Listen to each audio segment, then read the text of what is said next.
Sakura, நீ சாப்பிட்ற இந்த ஃபுட் பெல்லட்ஸ் எல்லாம் சும்மா எமர்ஜென்சிக்கு தான். உன் வயசுல இருக்கிற பொண்ணு இப்படி இந்த மாதிரி சாப்பிட்றது எனக்கு என்னமோ என் மேல கோவமா இருக்கல. என்ன பொண்ணுங்க கிட்ட எப்படி பேசணும்னு கூட தெரியல இந்த பெருசுக்கு. இந்த படக்கு இப்ப நான் ரெஸ்டாரண்ட் மிஷனை கொடுக்க போறேன். என்ன விளையாடுறீங்களா? நீங்க நல்லா தானே இருக்கீங்க எபிசு சென்சே? ஒண்ணும் இல்ல, ஹாட் ஸ்பிரிங்ஸ்ல ரொம்ப நேரம் இருந்ததால ஜலதோஷம் பிடிச்சிக்கிச்சு. பொண்ணுங்களை நோட்டம் விட்டுட்டு இருந்தேன்னு சொல்லுங்க. அந்த இட்டாச்சி சாஸ்கேவை மட்டும் கஷ்டப்படுத்தினது இல்லாம இப்போ நருட்டோவையும் கஷ்டப்படுத்த ஆரம்பிச்சுட்டானா? இவங்க 2 பேரையும் காப்பாத்துற பொறுப்பு என்கிட்ட இருக்கு.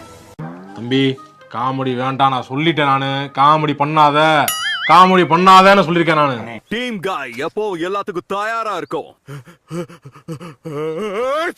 ஜலதோஷமா? இல்ல அதெல்லாம் ஒண்ணு இல்ல, தூசி போட்டு தும்மல் வந்திருக்கோம், அவ்வளவுதான். கூச்சமே இல்ல.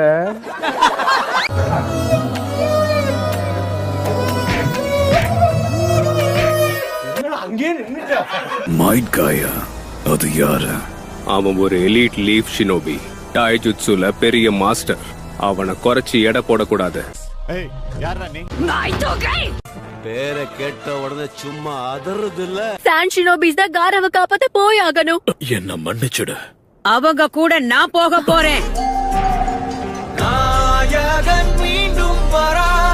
அகாட்சுகியை சேர்ந்த 2 பேரு நருட்டோவை தேடி லீஃப் வில்லேஜுக்கே வந்திருந்தாங்க. நருட்டோ கூட மாஸ்டர் ஜிராயா இருந்ததால அவரை பார்த்து அவங்க பயந்து ஓடி இருக்கலாம். அந்த பாயா இருக்கணும்டா. ஒரு நிமிஷம் பொறுமையா இருக்க. இவன் யாருன்னு உங்களுக்கு தெரியுதா காய் சென்சே? யார் நீ? அடங்கொம்மால உன்ன மாதிரி சக்தி வாய்ந்தவங்களுக்கு மூளை கொஞ்சம் கம்மியா இருக்கும்னு சொல்றது உண்மைதான் போல.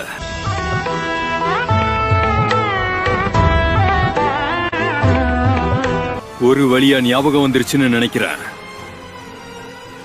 நாம ஏற்கனவே சந்திச்சிருக்கோமா என்ன?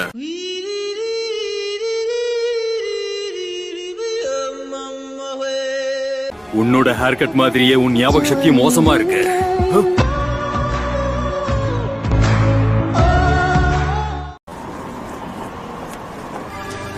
ஆமா, யார் இது? இவன் தான் இட்டாச்சி உச்சிஹா. இதுதான் ஹிட்டாச்சியா?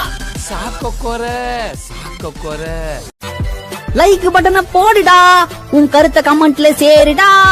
இந்த வீடியோ பிடிச்சிருந்தா மறக்காம சப்ஸ்கிரைப் பண்ணுங்க மக்களே.